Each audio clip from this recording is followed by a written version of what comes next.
Science 2 का हम लोग बहुत ही प्यारा सा चैप्टर शुरू करने जा रहे हैं। दैट इज़ चैप्टर नंबर 7, जिसका नाम है इंट्रोडक्शन टू माइक्रोबायोलॉजी। ठीक है, तो देखो इस पर्टिकुलर चैप्टर में घुसने से पहले एक बार इस पर्टिकुलर चैप्टर का जो मीनिंग है माइक्रोबायोलॉजी, इस पर्टिकुलर शब्द पे हम लोग थोड़ी सी बातचीत कर लेते हैं कि आखिर ये जो टर्म है माइक्रोबायोलॉजी, इस टर्म का मीनिंग क्या है। ठीक है, अच्छा, अब देखो माइक्रो, अगर मैं इस पर्टिकुलर वर्ड के बारे में जानना चाहूँ तो माइक्रो वर्ड का मतलब होता है सूक्ष्म। ठीक है, सूक्ष्म मतलब बहुत ही ज़्यादा छोटा। उस बहुत ही ज़्यादा छोटी चीज़ों को कहा जाता है माइक्रो। तो बहुत सी छोटी चीज़ों को तो मैडम नैनो भी कहा जाता है, तो बिल्कुल आप उन्हें नैनो भी कह सकते हो। लेकिन फ़िलहाल अभी जैसे अगर मैं इन जनरल माइक्रो वर्ड का अगर मीनिंग जानना चाहूँ तो माइक्रो वर्ड का मतलब होता है छोटे। ठीक है, बहुत ही ज़्यादा छोटे। तो एक्चुअली में हम लोग जब बहुत ही छोटे ऑर्गेनिजम्स के बारे में बातचीत करते हैं, ठीक है, जब बातचीत छोटे ऑर्गेनिजम्स के बारे में की जाती है तो उस पर्टिकुलर चीज़ को कहा जाता है माइक्रोबायोलॉजी। जैसे कि बैक्टीरिया, जैसे कि वायरस, ठीक है, जैसे कि आप लोगों का हो गया कोई फंजाई, या फिर मैं कहूँ ऐसे ऑर्गेनिज्म जो कि आप लोगों की नेकेड आई से विजिबल नहीं होते, not visible with naked eye. जिन पर्टिकुलर माइक्रो ऑर्गेनिजम्स को आप अपनी नेकेड आई से नहीं देख सकते हो, उन माइक्रो ऑर्गेनिजम्स की स्टडी को या उन ऑर्गेनिजम्स के बारे में जानकारी प्राप्त करने को या उस ब्रांच को बेसिकली हम लोग क्या कहते हैं, माइक्रोबायोलॉजी रहते हैं। ठीक है, उसे हम लोग कहते हैं माइक्रोबायोलॉजी। तो ऐसे में कौन कौन से ऑर्गेनिजम्स आ सकते हैं? इसमें आप लोगों का बैक्टीरिया आ सकता है। ठीक है, बैक्टीरिया भी माइक्रो ऑर्गेनिजम्स के कैटेगरी में होते हैं। इसमें वायरसेस आ सकते हैं। ठीक है, इसमें फंजाई आ सकता है, इसमें अलगी आ सकती है वेरियस काइंड्स की, एक्सेट्रा। यानी कि ऐसे ऑर्गेनिजम्स की पढ़ाई करना जो नेकेड आई से विजिबल नहीं है, उन ऑर्गेनिजम्स की पढ़ाई करने को हम लोग क्या कहते हैं, माइक्रोबायोलॉजी कहते हैं। ठीक है, तो ये तो देखो मैंने तुम्हें बहुत ही सिंपल सादी भाषा में बता दिया कि मैं माइक्रोबायोलॉजी का मीनिंग क्या है। बट माइक्रोबायोलॉजी की पढ़ाई करना इम्पॉर्टेंट क्यों है? क्या नीड है माइक्रोबायोलॉजी की पढ़ाई करने की? ठीक है, व्हाट इज़ द नीड, क्यों हम माइक्रोबायोलॉजी जैसे टॉपिक को पढ़ रहे हैं? तो देखो होता कैसा है, मार्केट में जब आप जाते हो बहुत सारी अलग अलग प्रकार के खाने के प्रोडक्ट्स होते हैं, कई दवाइयाँ होती हैं। तो ऐसे खाने के जो प्रोडक्ट्स मार्केट में बनाए जाते हैं या जो दवाइयाँ मार्केट में बनाई जाती हैं, इन पर्टिकुलर खाने के प्रोडक्ट्स को या इन पर्टिकुलर दवाइयों को क्या सोच के बनाया जाता है, मतलब क्यों बनाया जाता है? क्या वो हमेशा हमारे लिए यूज़फुल ही होंगी, या फिर कभी हो सकता है यूज़फुल हो सकता है हार्मफुल हो, है ना? या हमें कैसे पता चलेगा कि वो जो माइक्रोब हमारे खाने में या हमारी दवाई में डाला जा रहा है वो हमारे लिए एक यूज़फुल माइक्रोब ही है, हार्मफुल नहीं है? हमें कैसे पता चलेगा? तो एक्चुअली कैसा रहता है, आपको उन माइक्रोब्स की स्टडी करनी पड़ती है ताकि आप अलग अलग दवाइयों में, अलग अलग फूड इंडस्ट्री में उनको यूज़ कर सके विदाउट हार्मिंग अस। ठीक है, ऐसा तो नहीं है कि कुछ बना दिया कुछ अजीब सा और उसके बाद फिर खा लिया, पता चल रहा है कि अरे ये वाला माइक्रोब तो हमें नहीं खाना चाहिए था।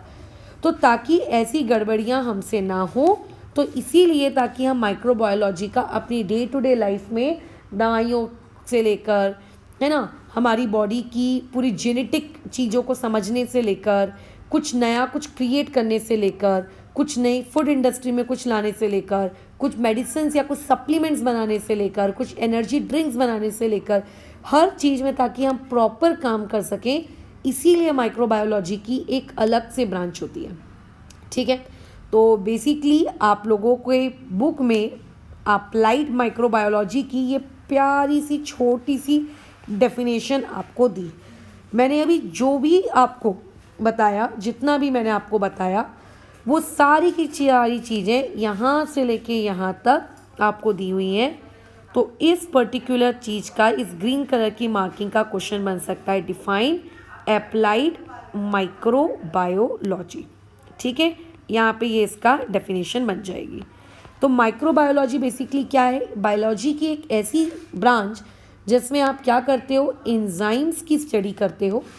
ठीक है, बराबर, ताकि उन एंजाइम्स की स्टडी करके आप उन्हें प्रोटीन्स, उनका किस तरीके से सिंथेसिस होता है, किस तरीके से हमारी बॉडी के जेनेटिक्स में वो काम करते हैं, किस तरीके से काम होता है, नहीं होता है, इन सारी चीज़ों को आप समझ सकें। ठीक है, लेकिन ये तो हो गई पूरी तरीके से बायोलॉजी की बात है। लेकिन कैसा है, बायोलॉजी के अलावा हम इन माइक्रोब्स को और भी जगह यूज़ करते हैं। जैसे कि आप कुछ योगर्ट बनाना है, कुछ प्रोबायोटिक्स बनाने हैं, है ना, कुछ भी एंटीबायोटिक्स बनाने हैं, तो ऐसी जगहों पे जब आप इन्हें यूज़ करते हो for the welfare and the development of society, या फिर कुछ कमर्शियल लेवल पे सेल करते हो, या कोई वैक्सीन बनाते हो, तो ऐसी चीज़ों में भी माइक्रोबायोलॉजी का क्या किया जाता है, हेल्प लिया जाता है। तो जैसे अप्लाइड माइक्रोबायोलॉजी एक ब्रांच है, ठीक है, तो वैसे ही इंडस्ट्रियल माइक्रोबायोलॉजी ये भी एक ब्रांच है। इंडस्ट्रियल माइक्रोबायोलॉजी में हम लोग क्या करते हैं कि माइक्रोब्स को किस तरीके से आप कमर्शियली यूज़ कर सकते हो पैसा कमाने के लिए, किस तरीके से आप वैक्सीन या किसी तरीके के एंटीडोट या एंटीबायोटिक को बनाने में आप यूज़ कर सकते हो। जैसे अब हमारे एनवायरनमेंट में प्लास्टिक इतना ज़्यादा एक्यूमुलेट हो गया है, इतना ज़्यादा एक्यूमुलेट हो गया है कि हम लोग ऐसे माइक्रोब्स की तलाश कर रहे हैं जो उस प्लास्टिक को खा जाए। जैसे अगर मान लेते हैं तुम्हारे पास कोई सब्जी छीला, या कोई सब्जी को आपने काटा, लेट से आपने आलू छीले, लेट से आपने प्याज छीले, लहसुन छीले, अदरक छीला, धनिया पत्ता काटा, मिर्ची के डंडे, गोभी के डंठल, एक्सेट्रा एक्सेट्रा, मतलब किचन का जो वेस्ट है, जो वेट वेस्ट है, आप अगर उसको 2 या 3 दिन के लिए ऐसे ही थ्रो कर दें, तो क्या होगा, आफ्टर फ्यू डेज आप ये देखेंगे कि वो पूरा का पूरा जो आप लोगों का वेस्ट था, वो वेस्ट पूरा का पूरा क्या हो चुका है, गायब हो गया एनवायरनमेंट से। कहाँ गया? धरती निकल गई क्या उस वेस्ट को? नहीं मैडम, पता नहीं कहाँ चला गया यार वो वेस्ट। तो एक्चुअली में जब वो वेस्ट हमारे एनवायरनमेंट में रहता है, तो हमारे एनवायरनमेंट में कुछ ऐसे माइक्रोब्स होते हैं जो उस वेस्ट को ऑटोमेटिकली खा जाते हैं। तो ऐसे ऑर्गेनिक वेस्ट ज़्यादा लंबे समय तक हमारे एनवायरनमेंट में एक्यूमुलेटेड नहीं रहते हैं। लेकिन प्लास्टिक, इसे कोई माइक्रोब खा ही नहीं पाता है, बताओ। तो हम लोग बेसिकली ऐसे माइक्रोब्स की तलाश में हैं। अभी फ़िलहाल रिसर्च इस पर चल रही है। जहाँ तक मुझको याद है, आईआईटी दिल्ली की एक लेडी हैं, पीएचडी स्कॉलर हैं, जो शायद मेरे को जहाँ तक याद है वो इसी प्रकार के माइक्रोब पे अभी उनका रिसर्च वर्क चल रहा है। जहाँ तक मुझे याद है, मैंने शायद 1 या 1.5 साल पहले उनका पेपर में आर्टिकल पढ़ा था। तो ऐसे ही माइक्रोब्स की तलाश में है जो बेसिकली प्लास्टिक को खा जाएं, ताकि जो एनवायरनमेंट रिलेटेड समस्याएं हैं वो हम सॉल्व कर सकें। तो ऐसी इसलिए भी माइक्रोब की पढ़ाई की जाती है। और जब हम इस पर्पस के लिए माइक्रोब की पढ़ाई करते हैं, तो उस पर्टिकुलर ब्रांच को इंडस्ट्रियल माइक्रोबायोलॉजी कहा जाता है। ठीक है, बराबर। तो अगर इंडस्ट्रियल माइक्रोबायोलॉजी का डिफाइन अगर पूछा गया, तो इसका डिफाइन कैसा होगा कि ब्रांच ऑफ साइंस, ठीक है, यहाँ पे आ जाएगा विच इज़ रिलेटेड, बराबर, से लेकर यहाँ तक। तो ये बेसिकली आप लोगों का क्वेश्चन बन जाएगा किसका, डिफाइन इंडस्ट्रियल माइक्रोबायोलॉजी। अब हमारे चैप्टर में हम क्या पढ़ने वाले हैं, हम अप्लाइड माइक्रोबायोलॉजी पढ़ेंगे, जेनेटिक्स, ये सब, या फिर इंडस्ट्रियल माइक्रोबायोलॉजी पढ़ेंगे। तो हम लोग पढ़ेंगे इंडस्ट्रियल माइक्रोबायोलॉजी, ताकि वो अगर फ्यूचर में तुम लेट से बड़े हो गए, तुमने मैथ सब्जेक्ट को चूज़ किया, बायोलॉजी को तुमने ड्रॉप कर दिया, तो कम से कम उतनी बेसिक, ठीक है, बायोलॉजी आपको आनी चाहिए, ताकि आपको पता चल सके कि अच्छा इसकी ये एप्लीकेशन है, इसकी ये एप्लीकेशन है, ये ऐसा है, ये वैसा है। बस अप्लाइड माइक्रोबायोलॉजी में आपको पढ़कर अभी कोई मतलब नहीं है। हाँ, जब आप 12th के बाद डिटेल में बायोलॉजी सब्जेक्ट लेंगे, फिर उसके बाद आप फ्यूचर में पोस्ट ग्रेजुएशन में आप माइक्रोबायोलॉजी लेंगे, तब आप और डिटेल में अप्लाइड माइक्रोबायोलॉजी को पढ़ेंगे। अभी जो इंडस्ट्रियल माइक्रोबायोलॉजी है, ये देखो कहाँ कहाँ यूज़ होते हैं, इसके मेन फीचर्स क्या क्या है, ठीक है। तो यहाँ से क्वेश्चन पूछा जा सकता है कि what are the features of industrial microbiology, ठीक है। शॉर्ट फॉर्म में मैं इसको IM लिख रही हूँ, व्हाट आर द फीचर्स। तो यहाँ पे जैसे कि मार्केट में अलग अलग कंपनीज़ की ब्रेड होती है, पाव होते हैं, डोनट्स होते हैं, या फिर बहुत सारे ऐसे प्रोडक्ट होते हैं जो फर्मेंटेड होते हैं। फर्मेंटेशन का मतलब पता है ना, हम लोग हमारे घर में इडली, डोसा, ढोकला ऐसी चीज़ें बनाते हैं। तो इनमें हम क्या करते हैं, जो बैटर होता है दाल चावल का, उसको पीस कर रखते हैं कुछ घंटों के लिए या फिर ओवरनाइट के लिए, ताकि वो फूल जाता है, फर्मेंट हो जाता है। तो कैसा है कि ठंडी के सीज़न के दौरान ये फर्मेंटेशन प्रोसेस थोड़ी स्लो होती है, गर्मी के सीज़न के दौरान ये फर्मेंटेशन प्रोसेस बहुत ही फास्ट होती है, राइट। तो एक्चुअली में अब जो हम अपने घर में थोड़ा सा इडली डोसा बना रहे हैं, लेकिन जो कमर्शियल लेवल पर जहाँ केक्स, पेस्ट्रीज, ब्रेड्स, वाइन्स, चीज़ है ना, ये सारी चीज़ें बनती हैं, उन लोगों को तो फर्मेंटेशन यहाँ चाहिए ही रहेगी, हमेशा चाहिए रहेगी। तो ऐसे केस में आपकी फर्मेंटेशन प्रोसेस को ताकि स्पीड अप कर दिया जाए, तो स्पीड अप करने के लिए कौन सा माइक्रोब उसमें डलेगा, और जो ऐसा माइक्रोब हो जो उस पर्टिकुलर फर्मेंटेशन को या उससे रिलेटेड किसी भी काम को कर भी दे और हमारी बॉडी को हार्म भी ना पहुंचाए। तो ये उस पर्टिकुलर माइक्रोब की स्टडी करना, ये उसका एक फीचर है। और दूसरा जो मैंने अभी अभी आपको बताया कि हमारे नेचर में जो ऑर्गेनिक वेस्ट होता है, सब्जी का, भाजी का, आपके फ्रूट्स का, आपके कपड़े, कागज, प्लांट की डेड पत्तियाँ, एक्सेट्रा एक्सेट्रा, जो ऑर्गेनिक वेस्ट होता है, ये तो ऑटोमेटिकली माइक्रोब्स इन्हें कंज्यूम कर लेते हैं और कुछ दिनों बाद ये पर्टिकुलर वेस्ट आपको दिखता भी नहीं है। बट कई बार हमारे एनवायरनमेंट में ऐसा गार्बेज एक्यूमुलेट हो जाता है जिसको हम कई करोड़ों सालों तक भी अगर अपने अर्थ में पड़े रहने दें तो वो गायब नहीं होगा, क्योंकि कोई भी माइक्रोब उसको नहीं खराब कर सकता। तो ऐसे पर्टिकुलर माइक्रोब को ताकि हम डिज़ाइन कर सके, ताकि वो उस पर्टिकुलर गार्बेज को खा सके, ताकि हमारे अर्थ पे पोल्यूशन कम हो सके, ये सारी पढ़ाई भी इंडस्ट्रियल माइक्रोबायोलॉजी के अंतर्गत आती है, ठीक है। तो सबसे पहले हमारे सिलेबस में ये जो वर्ड है यहाँ पर फर्मेंटेशन, कि आपके माइक्रोबायोलॉजी की पढ़ाई को फर्मेंटेशन प्रोसेस के लिए इस्तेमाल किया जाता है, अलग अलग प्रोडक्ट्स बनाने के लिए इस्तेमाल किया जाता है, अलग अलग मेडिसिन्स, एंटीबायोटिक्स, वैक्सीन्स बनाने के लिए यूज़ किया जाता है। ये हम लोगों का सिलेबस है, ठीक है। तो जो पहला टॉपिक है दैट इज़ प्रोडक्ट्स। कौन कौन से ऐसे प्रोडक्ट्स हैं जिनका production with the help of micro organisms किया जाता है, ठीक है। तो देखो सबसे पहला जो इन्होंने दिया है वो है डेयरी प्रोडक्ट्स। देखो डेयरी प्रोडक्ट्स में बहुत सारी चीज़ें आती हैं, खैर जैसे चीज़ आता है, टॉम एंड जेरी में देखते थे ना, वो येलो येलो कलर का मस्त सा चीज़, खुद सुंदर सा।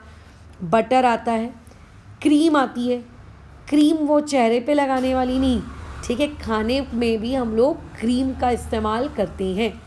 यूजुअली जो मलाई होती है उसी को क्रीम कहते हैं, बट कैसा है जो रेस्टोरेंट वाले लोग होते हैं जो खाना बनाते हैं, स्पेशली दाल मखनी या फिर और भी ऐसी कोई चीज़, खैर मुझे उतना आइडिया नहीं है, मैं खाना वाना नहीं बनाती हूँ, तो ऐसे केस में वो क्रीम का इस्तेमाल करते हैं। तो वो ऑब्वियस है कि अगर उनके पास ताज़ा क्रीम है, मलाई है, तो वो यूज़ कर लेंगे। बट जहाँ तक उन लोगों के पास इतनी ज़्यादा क्वांटिटी में उनको रिक्वायरमेंट होती है, तो एक आता है अमूल का क्रीम, वो उस अमूल की क्रीम को यूज़ करते हैं।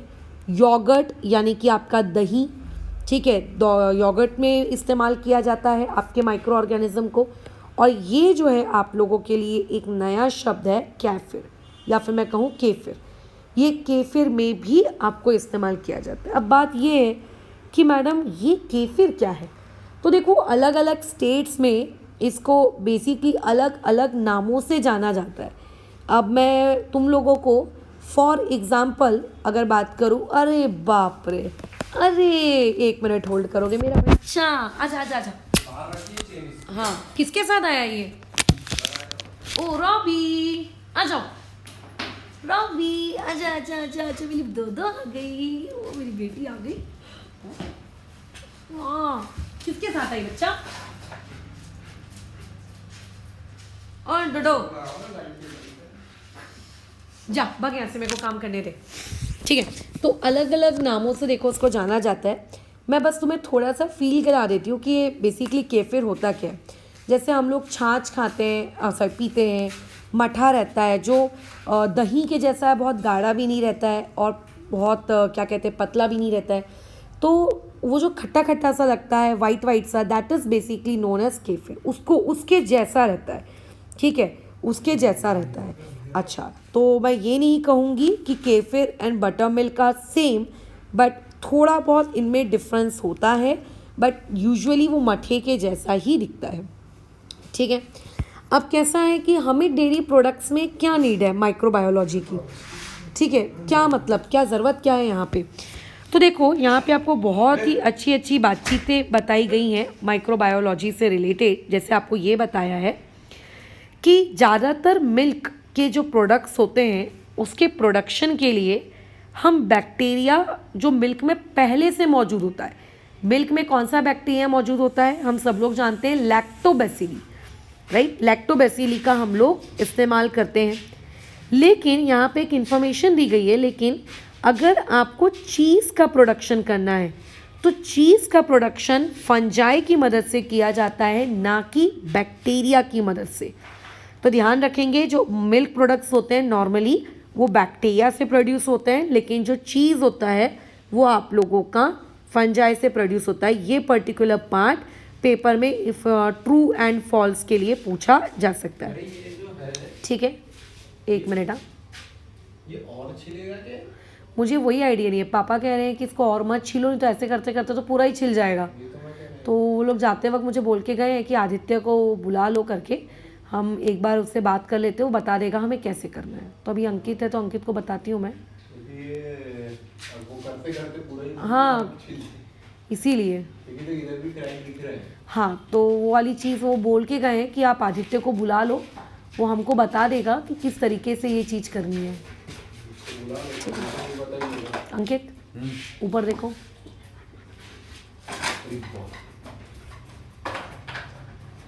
टूटा तो नहीं है कुछ? नहीं, वो लोग बोल के गए कि आदित्य को बुला दो, हमें बता देगा कैसे करना है करके। मतलब वही सॉल्यूशन ना, कैसे बनाना है, कैसे करना है, फिर हम वैसे। नीचे छीलने का बताया, वैसे ऊपर भी नीचे तुमको छीलने का बताया उसने अच्छे से। अभी अपन 1 मिनट पूछ रहे थे, लेकिन उसने बोला कि मैं अगली बार जब आऊंगा तब बताऊंगा। अभी मेरे को देखो, मेरी 15 मिनट की क्लास है, थोड़ा तुम लोग बाहर जाके बात कर लो फिर। ठीक है, देखो वो क्या कर रहा है, उसको ले आए हो शैतान की नानी को। तो क्या, इसे कैसे ले आए आज? अरे हम लोग घूमने निकले थे। घूमने जा रहा है रॉबी? अभी ट्रैक तो दिख रहा है, ये छिलेगा। मैं ही हट जाती हूँ, तुम लोग तो नहीं हटोगे यार, मैं ही हटती हूँ यहाँ से। क्या हो गया? मैं बना रही थी, मैं बीच में थी। मुझे नहीं पता तुम लोग आने वाले, तो मैं यहाँ नहीं बैठती। नहीं, बैठने नहीं, मैं थोड़ी देर बाहर आ गई थी। चले 2 मिनट रुको, मैं नीचे पहुँच जाती हूँ। मुझे आइडिया नहीं था कि रॉबी आ जाएगा, और अगर रॉबी आ गया है तो मतलब पढ़ाई तो नहीं हो सकती। ठीक है, खैर, तो ये सब अलग अलग प्रकार के मिल्क प्रोडक्ट्स हैं, ये बैक्टीरिया की मदद से बनाए जाते हैं। बट चीज़ आप लोगों का बेसिकली ये बनाया जाता है फंजाई की मदद से, है ना। अब वो ये कह रहा है कि चीज़ बनाओ, क्रीम बनाओ या योगर्ट बनाओ, इन सब की बनाने की जो बेसिक प्रोसेस है, वो बेसिक प्रोसेस एक ही है। बेसिक प्रोसेस क्या है कि पहले आप दूध को पाश्चराइज करते हो। अच्छा, अब ये जो वर्ड है पाश्चराइजेशन, हो सकता है शायद तुम लोगों को अभी ऐसा लगे कि अच्छा ये तो हम लोगों के लिए नया वर्ड है, बट रियलिटी में पाश्चराइजेशन आप लोगों ने इससे पहले छोटी कक्षा में सुना है। क्या होता है पाश्चराइजेशन? पाश्चराइजेशन का मतलब सीधा सीधा ये होता है कि कोई भी फूड आइटम है, उसको गर्म किया जाता है, उसको हीटअप किया जाता है। जब वो हीटअप हो जाता है तो हीट की वजह से उसके अंदर जो बेकार माइक्रोब्स हैं वो मर जाते हैं, ठीक है। और जब वो माइक्रोब मर जाते हैं तो मर जाने के बाद उसमें हम लोग क्या करते हैं, उस पर्टिकुलर फूड प्रोडक्ट को तुरंत इमीडिएटली ठंडा कर देते हैं, ताकि ठंडा करने के बाद माइक्रोब फिर से ग्रो ना हो सके। अगर आप उसको ठंडा नहीं करोगे तो माइक्रोब फिर ग्रो हो जाएगा। अगर आप उसको ठंडा कर दोगे तो जो कूल होने के बाद वो पर्टिकुलर चीज़ आप लोगों की फर्दर माइक्रोब की ग्रोथ को प्रिवेंट करेगी। तो चाहे आप योगर्ट बनाओ, चाहे आप चीज़ बनाओ, या चाहे आप क्रीम बनाओ, पाश्चराइजेशन जो होती है वो सबसे पहली चीज़ होती है, ठीक है। बाद में आप उस पर्टिकुलर मिल्क में बाहर से लैक्टोबैसिली बैक्टीरिया डालते हो, ठीक है। सुनने में अजीब लगेगा कि हम लोग अरे बाहर से बैक्टीरिया डालते हैं, बट यस, हम लोग बाहर से ही बैक्टीरिया डालते हैं, क्योंकि मिल्क को तो आपने मतलब ज़्यादा दिन तक ख़राब नहीं किया है, आपका मिल्क नया नया है।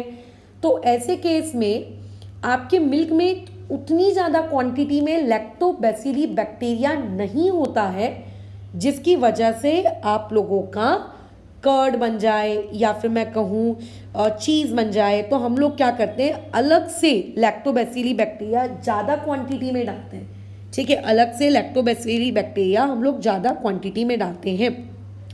तो जैसे ही तुमने लैक्टोबैसिली बैक्टीरिया डाला, सबसे पहले क्या किया, आपने मिल्क लिया, मिल्क का आपने पाश्चराइजेशन करवाया, ठीक है। पाश्चराइजेशन करने के बाद वो मिल्क में जो भी अनवांटेड बैक्टीरियाज थे वो चले गए, या जो भी माइक्रोब था वो चला गया।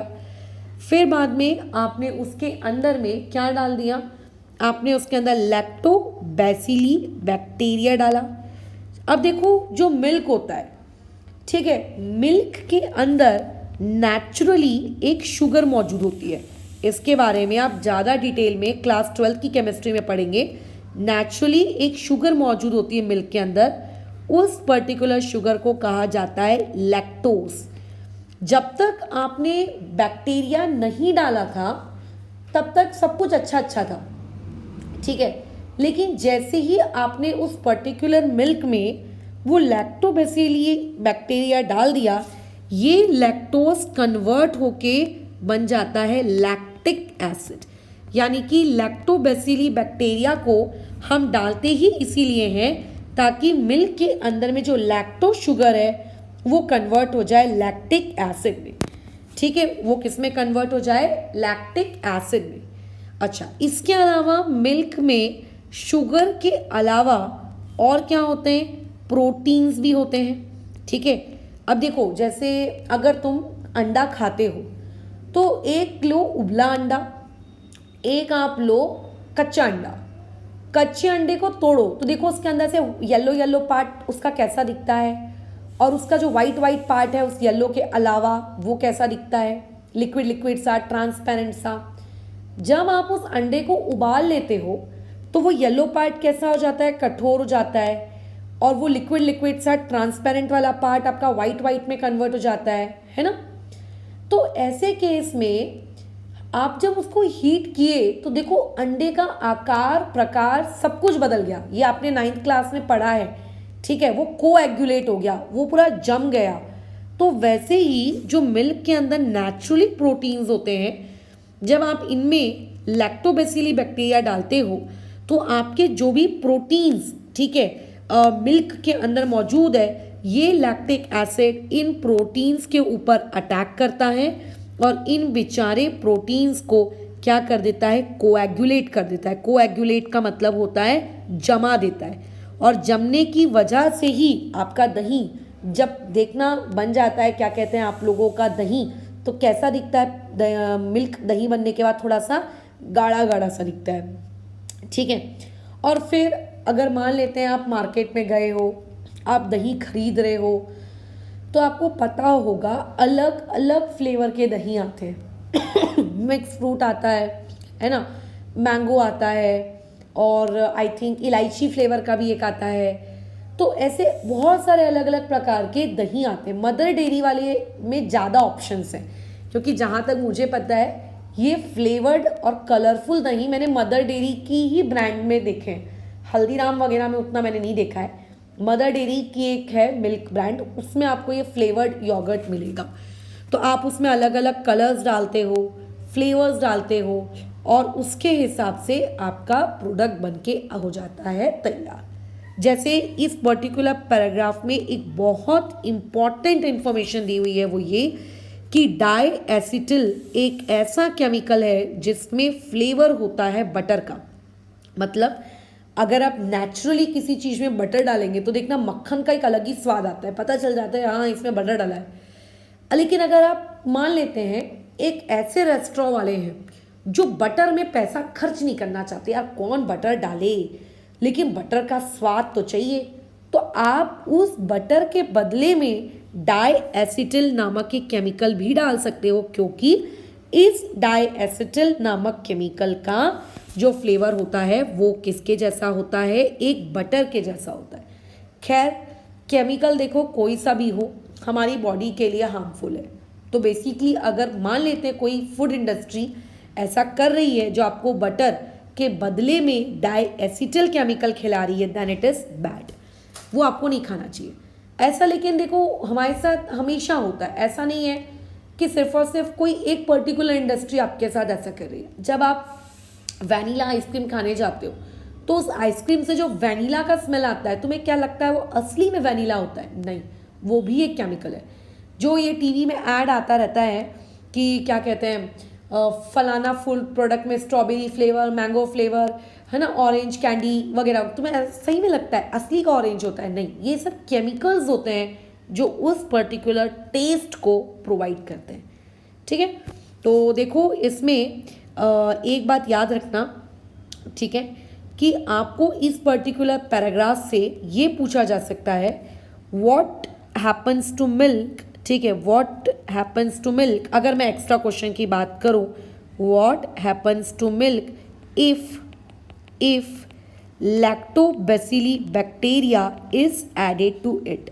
अगर आपने एक लैक्टोबैसिली बैक्टीरिया ऐड किया तो क्या होगा? ठीक है, अच्छा, तो उसमें फिर आपको लिखना है यहाँ पे ये with the help of lactobacilli.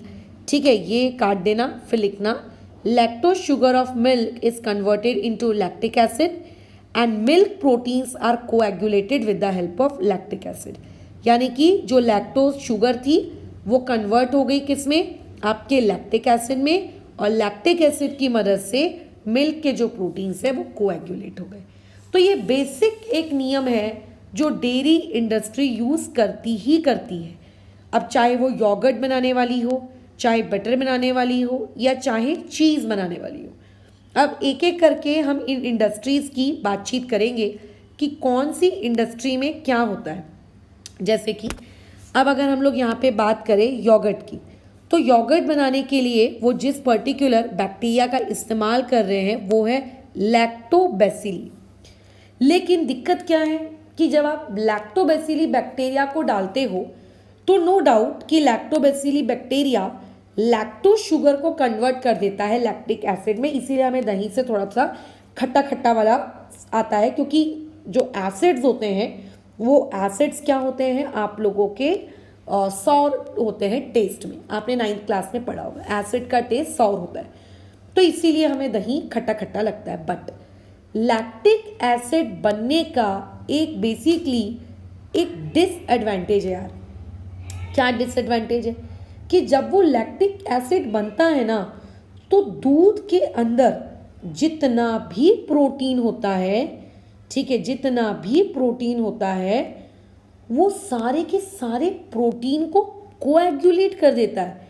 ठीक है, वो सारे के सारे कोएगुलेंट को क्या कर देता है, प्रोटीन को कोएगुलेट कर देता है।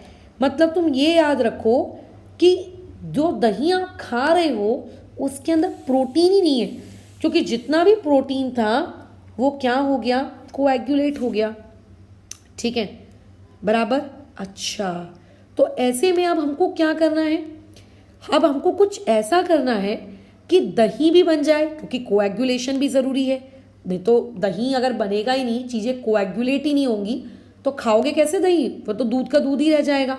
फिर अब क्या करें? तो हम लोग ऐसा क्या करें कि दही भी बन जाए, ठीक है, ऐसा क्या करें कि दही भी बन जाए और हमारा प्रोटीन की क्वांटिटी भी मेंटेन रहे। तो इसमें देखो पूरी तरीके से स्टेप्स दी हुई हैं कि जब आप क्या करते हो, मिल्क में कंडेंस्ड मिल्क पाउडर का इस्तेमाल करते हो, उसको कंडेंस्ड मिल्क पाउडर को मिक्स करते हो मिल्क के साथ, ठीक है। अगर आपको योगर्ट का इंडस्ट्रियल प्रोडक्शन करना है तो, जैसे अगर आप मार्केट से जब खरीदने जाते हो दही के पैकेट, वो होता है इंडस्ट्रियल प्रोडक्शन। तो उसमें अगर तुम्हें ऐसा लगता है कि कंप्लीट 100% मिल्क से वो दही बनाया गया है, तो ऐसा नहीं है। उसमें कंडेंस्ड मिल्क पाउडर का इस्तेमाल किया जाता है, फिर वो दही बनता है, फिर पैकेट्स में वो आपके पास आता है, ठीक है। क्यों? क्योंकि जब आप कंडेंस्ड मिल्क पाउडर इस्तेमाल कर रहे हो तो आपका कॉस्ट कटिंग भी हो जाती है, प्लस कुछ उनके इंटरनल सीक्रेट्स तो होंगे ही होंगे। फिर आगे इसमें क्या बोला गया है कि हम लोग अगर लेट से योगर्ट बनाना चाहते हैं, उसमें ये बोला है कि मिल्क इज़ बॉइल्ड, पहले आपने उसको उबाला, फिर आपने उसको ठंडा किया ताकि उसके अंदर के जो माइक्रोब्स हैं वो मर जाएं, और ठंडा इसीलिए किया ताकि माइक्रोब फिर से बढ़ ना जाए। अब इसके बाद एक सबसे इम्पॉर्टेंट इन्फॉर्मेशन दी है कि थोड़ा सा बैक्टीरिया डाला जाता है इस ठंडे दूध के अंदर, जिसका नाम है स्ट्रेप्टोकोकस थर्मोफिलस। थोड़ा आपको याद रखना पड़ेगा कि किस प्रोसेस में कौन सा बैक्टीरिया डला, but yes it is very necessary. And simultaneously हम वहाँ पे डालते हैं लैक्टोबैसिलस डेल्ब्रुकाई इन 1:1 प्रपोर्शन, यानी कि अगर 5 ग्राम आपने स्ट्रेप्टोकोकस थर्मोफिलस डाला है तो 5 ग्राम लैक्टोबैसिलस डेल्ब्रुकाई भी डालोगे, इक्वल, ठीक है। अच्छा ठीक है, अब इससे फ़ायदा क्या होता है? इससे फ़ायदा ये होता है कि जब आपने ये सब पर्टिकुलर बैक्टीरिया वगैरह जब आपने डाले, तो ये जो बैक्टीरिया है, ये बैक्टीरिया क्या करते हैं, लैक्टिक एसिड बनता है। किसकी वजह से? स्ट्रेप्टोकोकस की वजह से, जो प्रोटीन को कोएगुलेट कर लेता है और उसको डेंस नेचर प्रोवाइड करता है, ठीक है। अच्छा ओके, और जो आपने लैक्टोबैसिली डाला, उस लैक्टोबैसिली की वजह से क्या होता है, लैक्टोबैसिली की वजह से कुछ एसिटल्डिहाइड जैसे कंपाउंड्स बनते हैं। तो मैं डाउट होगा कि एसिटल्डिहाइड क्या है, तो देखो या तो तुम अभी ये वीडियो देख रहे हो तो तुमने कार्बन वाला चैप्टर या तो पढ़ लिया है, या तो तुम अभी पढ़ने के हो। अगर पढ़ने के हो तो तुम्हें एसिटल्डिहाइड क्या होता है तुम्हें पता होगा, और अगर नहीं तो खैर मैं जब पढ़ाऊंगी तब पता चल जाएगा, ठीक है। फिर बाद में वो सब एक्स्ट्रा की जानकारी दिया है कि मार्केट में क्योंकि लोगों को फ्लेवर्ड दही भी पसंद आते हैं, तो हम चाहते हैं कि वो कोई banana flavour, mango flavour, strawberry flavour, chocolate वगैरह, ठीक है, ये सब आते हैं। लेकिन मैं सही बताऊं बिल्कुल अच्छे नहीं लगते खाने में, मुझे पर्सनली बिल्कुल पसंद नहीं आए थे, ठीक है। बस ये सारी चीज़ें उसने बताई हैं। तो पेपर में हो सकता है आपको शॉर्ट नोट आ जाए योगर्ट प्रोडक्शन के ऊपर कि किस तरीके से योगर्ट का प्रोडक्शन किया जाता है। तो मैं सजेस्ट करूँगी कि आप टारगेट को रेफ़र करिए। जब आप टारगेट को पढ़ेंगे तब आपको आइडिया हो जाएगा कि इस पर्टिकुलर लंबे से पैराग्राफ के बदले में आपको क्या लिखना है, ठीक है, ख़त्म। अच्छा, उसके अलावा ये जो बैक्टीरियाज़ हैं इनके नाम आपको एकदम मुँह ज़बानी याद होने चाहिए, किस प्रपोर्शन में आप इनको यूज़ कर रहे हैं आपको ये भी पता होना चाहिए। इसके अलावा 2 प्रोडक्ट्स के बारे में जानकारी दी गई है। एक जानकारी दी गई है बटर के बारे में, ठीक है, और एक दी गई है चीज़। बटर के बारे में ज़्यादा कुछ नहीं बोला है, बस इतना बोला है कि 2 टाइप के बटर्स बनाते हैं हम लोग, एक स्वीट क्रीम, एक कल्चर्ड, बस, और कुछ भी नहीं बोला। हाँ, चीज़ प्रोडक्शन के बारे में बहुत कुछ बोला गया है, ठीक है। अब देखो कैसा है, चीज़ जब बनाई जाती है तो चीज़ बनाने के लिए हम कुछ ये वाले बैक्टीरियाज का इस्तेमाल करते हैं, Lactobacillus lactis, Lactobacillus cremoris and Streptococcus thermophilus are mixed with milk. हम मिल्क के साथ ये सारे बैक्टीरियाज को मिक्स करते हैं ताकि चीज़ बन सके, ठीक है। अब आप चाहते हो कि चीज़ थोड़ी मोटी बने, डेंस डेंस बने। देखो जब एक्चुअल में चीज़ बनती है ना तो चीज़ में वाइट वाइट कलर की चीज़ बन जाती है, फिर उसके ऊपर ऊपर पानी पानी सा आ जाता है, ठीक है, पानी पानी सा आ जाता है, तो उस पानी को हटाया जाता है। ये जो बोल रहा है ना वे का मतलब होता है वाटर इन योगर्ट। अगर आपने कभी अपने घर में दही जमाई है तो आप देखोगे कि दही के अलावा वहाँ पानी भी होता है थोड़ा बहुत, उस पर्टिकुलर पानी को कहते हैं हम वे। तो हम चाहते हैं कि हम इस वे को हटा दें ताकि हमारी जो चीज़ है वो चीज़ थोड़ी सी डेंस दिखे। तो आपने हटा दिया, उस वे को डेफिनेटली हम फेंकते नहीं हैं, ठीक है, लेकिन उसको हम लोग क्या करते हैं, संभाल के रखते हैं और किसी अदर चीज़ों के लिए हम उसे यूज़ करते हैं। फिर वे हटाने के बाद जो हमारे पास बचता है, उस बचे हुए पार्ट को देखो हम क्या करते हैं, हम उसको कट करते हैं पीसेस में, जिस भी शेप में आप चाहते हो। जैसे चीज़ की स्लाइस आती हैं, चीज़ का पूरा बटर के जैसा पैकेट आता है, आप उसको वॉश करते हो, आप रबिंग करते हो, आप सॉल्टिंग करते हो और आप उसमें कुछ माइक्रोब्स मिक्स करते हो, कलर्स मिक्स करते हो, पिगमेंट मिक्स करते हो एंड फाइनली आप उसको क्या करते हो, स्टोर कर देते हो और वो बन के रेडी हो जाता है। जैसे ऊपर आपका योगर्ट प्रोडक्शन था वैसे ही नीचे आपका चीज़ प्रोडक्शन है। तो क्वेश्चन आराम से पूछा जा सकता है कि बताइए चीज़ प्रोडक्शन में कौन सा माइक्रोब इस्तेमाल हुआ और बताइए योगर्ट प्रोडक्शन में कौन सा। तो माइक्रोब के नाम आपको पता होने चाहिए, ठीक है। बाकी आपको एक डू यू नो फैक्ट दिया हुआ है कि जब भी हम कोई भी फूड बनाते हैं, बट यहाँ पे स्पेशली बोला है कि जब भी मिल्क प्रोडक्ट से रिलेटेड कोई भी चीज़ बनाई जाती है तब काफ़ी ज़्यादा हाइजीन का मतलब ध्यान रखा जाता है, क्योंकि वहाँ पे आप कुछ बैक्टीरियाज या कुछ आप माइक्रोब ऐड कर रहे हो। अगर मान लेते हैं हाइजीन मेंटेन अगर नहीं रही तो पता चले कोई एक ऐसा माइक्रोब डेवलप हो जाए आपके खाने में जो आपके लिए अनहेल्दी रहे, राइट। बाकी फिर और जानकारी के नाम पे ये दिया है कि हम लोग क्या करते हैं, जैसे कॉटेज चीज़, क्रीम चीज़, मोज़रेला चीज़, अलग अलग प्रकार की बहुत सारी वैरायटी ऑफ चीज़ बनती हैं, ठीक है। और उसको बताया जाता है कि इससे इतने मन तक आप स्टोर करते हो, अगर आपने इतने मन तक स्टोर किया तो एक सेमी हार्ड केदार चीज़ बन जाती है ना, और वगैरह वगैरह। वो अगर आपने 12 से 18 महीना स्टोर किया तो उससे भी हार्ड एक चीज़ बनती है जिसको हम पार्मेसन चीज़ कहते हैं। डन। तो ये एक डू यू नो फैक्ट था, बट ये do you know fact exam में नहीं पूछा जाता है। तो यहाँ पे किस तरीके से डेयरी इंडस्ट्री में माइक्रोब्स का उपयोग किया गया है ये हमने पढ़ा। कल की क्लास में ये प्रोबायोटिक्स क्या होते हैं, ब्रेड विनेगर प्रोडक्शन, इनके बारे में हम बातचीत करेंगे। फिलहाल अभी इस डिस्कशन को यहाँ पे रोकते हैं।